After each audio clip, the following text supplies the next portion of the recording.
kind of repeat what I was saying in French.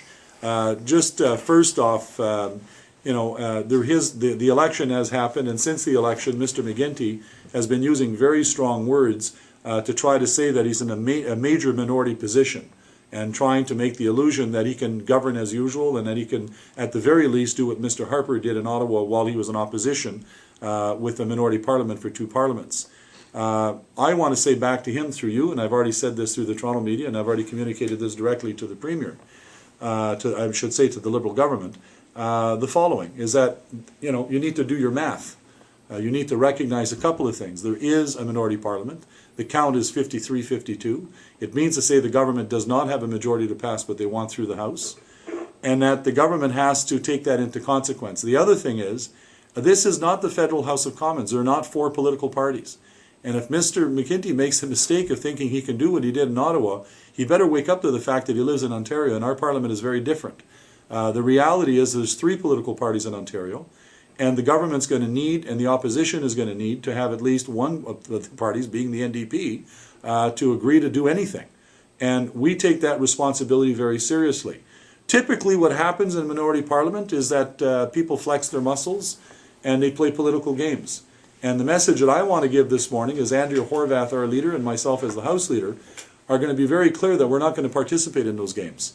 We're not going to get into trying to stare somebody down as to when the government's going to fall, or stare somebody down until we get our way. We want to work in a productive way with both the parties, both the Tories and the Liberals, in order to do what's right for Ontarians, because that, my friends, is the bottom line.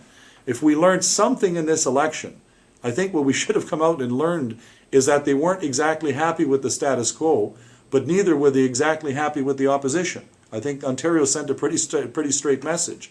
And we take that message very seriously, in that what we need to do as New Democrats is to change the tone at Queen's Park, so that when we're in House leaders meetings or we're deliberating in the House, that we don't fall into those old silly parliamentary games that we've seen unfold many times before, where the old guys stand up and all they do is fight and argue and bicker amongst each other in the meantime to try to score political points, forgetting that there are people back home that have some real issues they need dealt with. So Andrea Horwath and myself as House Leader and the rest of our caucus are going to be working with the government, and we're saying the following. We recognize there is a Liberal government in Ontario. We recognize that the Premier of that government is Mr. McGuinty. That is what Ontarians wanted, and that's what we will respect. But Mr. McGuinty also needs to recognize he does not have a majority in that House. And as we have to moderate our position in opposition, Mr. McGuinty has to moderate his position in government, and has to take that into consequence. He will be able to move his agenda forward, and rightfully so. He is the government. That's what the people of Ontario wanted. But he's going to have to do so in such a way that takes into consequence the other 50-some-odd% of Ontario that didn't vote for him and has representatives in the House called the opposition.